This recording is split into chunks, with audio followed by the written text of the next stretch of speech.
बिहार समाचार में आपका स्वागत है।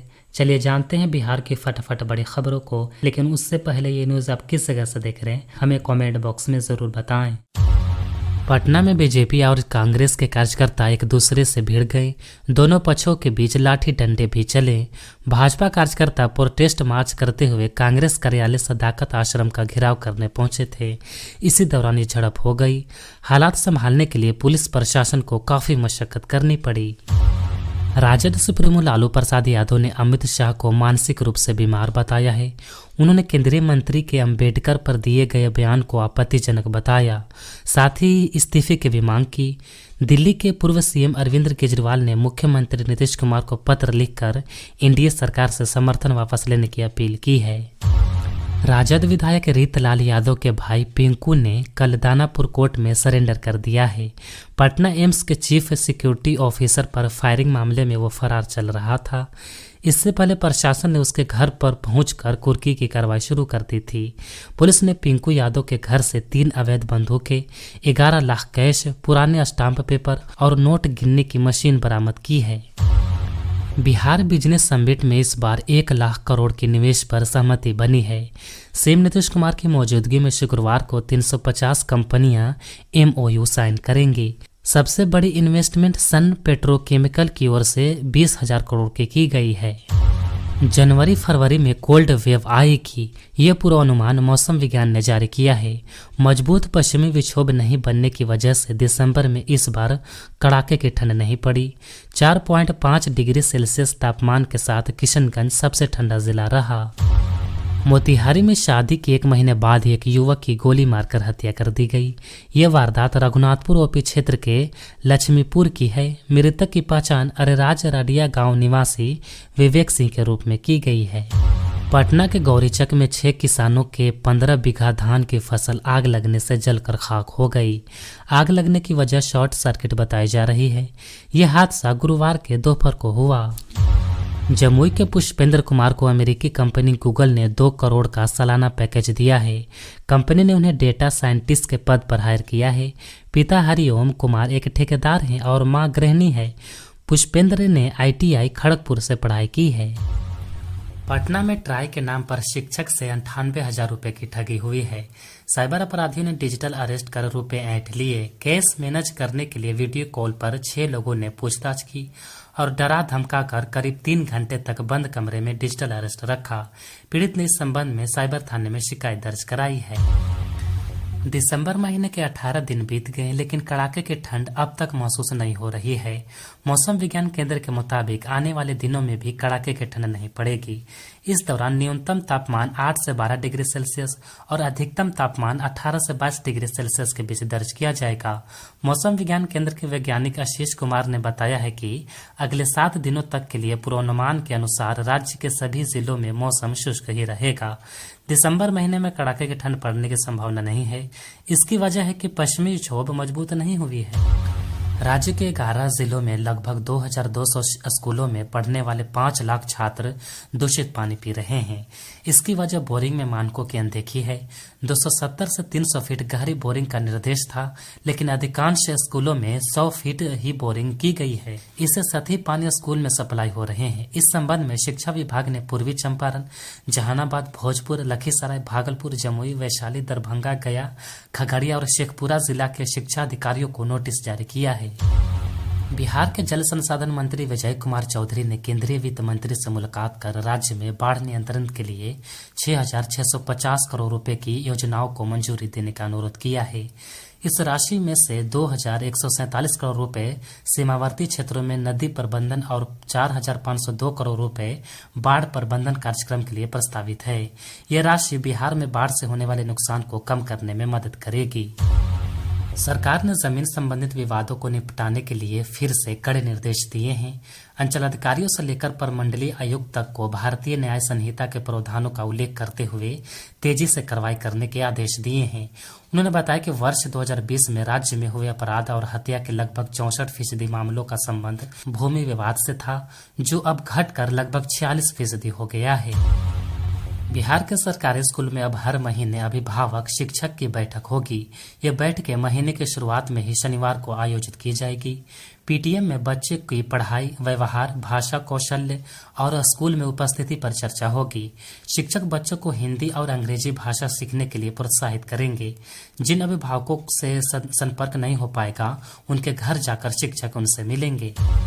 उप मुख्यमंत्री विजय कुमार सिन्हा ने कहा है कि राज्य में फिल्म उद्योग को बढ़ावा देने के लिए अब फिल्म सिटी का निर्माण होगा। इसके लिए मुख्यमंत्री की अनुमति से स्थान का चयन किया जाएगा। फिल्म सिटी में विश्व स्तरीय सुविधाएं मुहैया कराने के प्रयास में हम केंद्र सरकार से भी सहायता लेंगे। इस महत्वाकांक्षी परियोजना के लिए केंद्र से 200 करोड़ की सहायता का प्रस्ताव भेजा जा रहा है। बिहार सरकार ने किसानों को सिंचाई सुविधा उपलब्ध कराने के लिए बड़ा कदम उठाया है। आत्मनिर्भर बिहार के तहत 1,49,029 हेक्टेयर क्षेत्र में सिंचाई क्षमता बढ़ाने के लिए आहर पैन का जीर्णोद्धार किया जाएगा। लघु जल संसाधन विभाग इस कार्य को अंजाम देंगे। इसके अलावा निजी नलकूप और डगवेल सिंचाई योजनाओं को भी समय पर लागू करने के निर्देश दिए गए हैं। राज्य के लोगों को जन्म मृत्यु प्रमाण पत्र बनवाने के लिए कार्यालयों का चक्कर लगाने की जरूरत नहीं है। जन्म और मृत्यु के 7 दिनों के अंदर ऑनलाइन माध्यम से खुद आवेदन कर सकते हैं। इसके लिए कोई शुल्क नहीं देना है। केंद्र सरकार ने dc.crsorgi.gov.in पोर्टल पर जाकर आवेदन करने पर 7 दिन में सर्टिफिकेट बनकर तैयार हो जाएगा। बिहार में परिवहन सेवाओं को और बेहतर बनाने के लिए मुख्यमंत्री नीतीश कुमार गुरुवार को 43 नई डीलक्स बसों की हरी झंडी दिखाकर रवाना किया। इनमें से अधिकतर बसें राज्य के छोटे बड़े शहरों को जोड़ेंगी। इससे लोगों को आरामदायक और सुविधाजनक यात्रा का विकल्प मिलेगा। इस कार्यक्रम में उप मुख्यमंत्री सम्राट चौधरी, विजय कुमार सिन्हा और परिवहन मंत्री शीला कुमारी भी मौजूद थीं। फुलवारी थाने की पीएनटी कॉलोनी में पूर्व कंसल्टेंट के बंद घर के पीछे दरवाजे का ताला काटकर चोर 75,000 रुपए नगद और 30 लाख के सोने चांदी के गहने लेकर फरार हो गए। पूर्व कंसल्टेंट अपने परिवार के साथ छोटी बेटी की शादी में गोरखपुर गए थे। इस मामले में पीड़ित ने थाने में लिखित आवेदन दिया है। साइबर अपराधी अब नई चाल चलकर लोगों को ठग रहे हैं।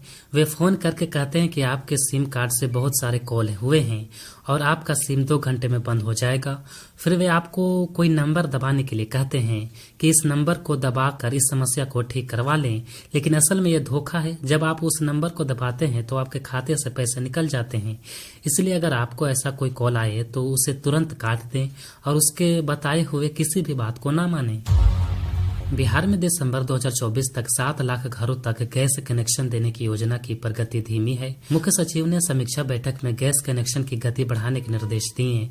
सिटी गैस सप्लाई, सड़क परिवहन, रेलवे, ऊर्जा और दूरसंचार परियोजनाओं की भी समीक्षा की गई।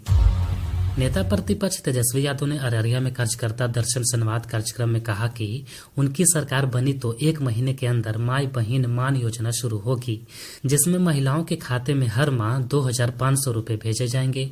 उन्होंने आगे कहा कि उनकी सरकार में 200 यूनिट बिजली मुफ्त दी जाएगी। विधवा और सामाजिक सुरक्षा पेंशन को 400 से बढ़ाकर 1,500 रुपए कर दिया जाएगा। आईजीआईएमएस में भर्ती मरीजों को जल्द ही महंगी दवाओं के बोझ से राहत मिलेगी। एम्स की तर्ज पर अब आईजीआईएमएस में भी मरीजों को 30 से 90% तक सस्ती दवाएं उपलब्ध कराई जाएंगी। इसका सबसे ज्यादा फायदा कैंसर और हार्ट के मरीजों को मिलेगा। पटना हाईकोर्ट ने उत्पाद विभाग द्वारा गलत तरीके से एक स्कॉर्पियो गाड़ी जब्त करने के मामले में याचिकाकर्ता को वाहन के बीमा मूल्य 9 लाख रुपए और 25,000 रुपए अतिरिक्त खर्च के लिए देने का आदेश दिया है। याचिकाकर्ता के वकील अंशुल ने कोर्ट में तर्क दिया कि वाहन को उत्पाद कानून के उल्लंघन के शक में जब्त किया गया, जबकि जब्ती का कोई ठोस आधार था ही नहीं। गृह मंत्री अमित शाह के बाबा साहेब अम्बेडकर को लेकर दिए गए बयान के बाद अब पूरे देश में राजनीति तेज हो गई है। ऐसे में दिल्ली के पूर्व मुख्यमंत्री अरविंद केजरीवाल ने बिहार के मुख्यमंत्री नीतीश कुमार को पत्र लिखकर केंद्र की मोदी सरकार को दिए जा रहे समर्थन पर एक बार फिर से विचार करने के लिए कहा गया है। उन्होंने अपने पत्र में दावा किया कि बीजेपी ने संसद में बाबा साहेब अम्बेडकर का अपमान किया है। लोगों को लगता है कि बाबा साहेब को चाहने वाले बीजेपी का समर्थन नहीं कर सकते हैं। मोतिहारी पुलिस ने मादक पदार्थ तस्करी के खिलाफ बड़ी कार्रवाई करते हुए रामगढ़ थाना के बेहलिया गांव से 280 किलो गांजा बरामद किया है। मौके से एक तस्कर को भी गिरफ्तार किया गया है। मामले में पूछताछ की जा रही है। मुख्यमंत्री ने गुरुवार को राज्य के सभी 534 प्रखंडों के 5,671 पंचायतों में खेल मैदान के निर्माण कार्य का शुभारंभ किया। इस योजना के तहत बिहार के कुल 6,659 खेल मैदान बनाए जाएंगे। राज्य सरकार की इस योजना से अब पंचायत स्तर तक के खिलाड़ियों को भी खेलने के लिए बेहतर ग्राउंड मिल सकेगा। भागलपुर के सुल्तानगंज में कस्तूरबा गांधी बालिका आवास विद्यालय से 2 छात्रा लापता हो गईं। दोनों छात्राओं की खोज में पुलिस जुट गई है। जानकारी मिली कि बुधवार की रात को दोनों छात्रा विद्यालय परिसर की दीवार फांदकर भागी हैं। राजधानी पटना के ज्ञान भवन में 2 दिवसीय बिहार बिजनेस कनेक्ट 2024 का आगाज हो गया है। इस कार्यक्रम में 80 से ज्यादा कंपनियां शामिल हो रही हैं। अगले 2 दिनों तक निवेशकों के इन्वेस्ट पर चर्चा होगी। इस सम्मेलन का उद्घाटन उद्योग मंत्री नीतीश मिश्रा ने किया। बिहार के डिप्टी सीएम सम्राट चौधरी और विजय सिन्हा मौजूद रहे। बिहार में जमीन और फ्लैट की खरीद बिक्री की प्रक्रिया अब आसान हो गई है। राज्य के सभी 137 निबंधन कार्यालयों में ई निबंधन सेवा शुरू हो चुकी है, जिससे लोग जमीन और फ्लैट रजिस्ट्री के साथ विवाह निबंधन जैसे कार्य भी ऑनलाइन कर सकते हैं। आवेदन करने वाले अब निबंधन कार्यालय जाने की बजाय घर बैठे e-निबंधन.bihar.gov.in पर आवश्यक कागजात अपलोड कर सकते हैं। इस प्रक्रिया से रजिस्ट्री कार्यालय में अनावश्यक भीड़ कम होगी और लोगों को बार बार कार्यालय जाने की जरूरत नहीं होगी।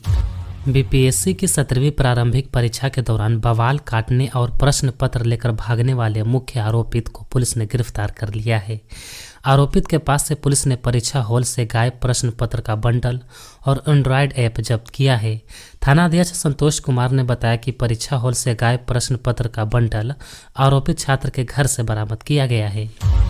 बिहार में पर्यटन को बढ़ावा देने के लिए राज्य सरकार ने बड़ा कदम उठाया है।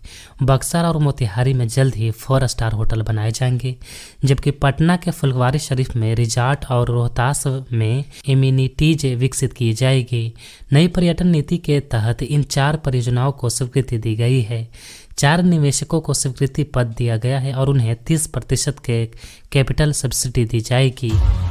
मनी लॉन्ड्रिंग मामले में फंसे आईएएस अधिकारी संजीव हंस के वकील डॉक्टर फारूक ने बयान जारी कर कहा है कि उनके मुवक्किल को जानबूझकर निशाना बनाया जा रहा है। उन्होंने कहा कि मीडिया रिपोर्टों के माध्यम से पता चला है कि ईडी पटना जोनल कार्यालय ने संजीव हंस के खिलाफ अभियोजन शिकायत दायर की है, लेकिन अभी तक उन्हें पीसी की प्रति उपलब्ध नहीं कराई गई है।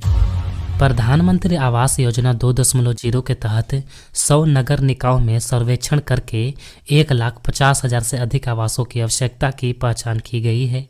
केंद्र सरकार को पीएम आवास योजना के दूसरे चरण के तहत इसके निर्माण से जुड़ा प्रस्ताव भेजा गया है।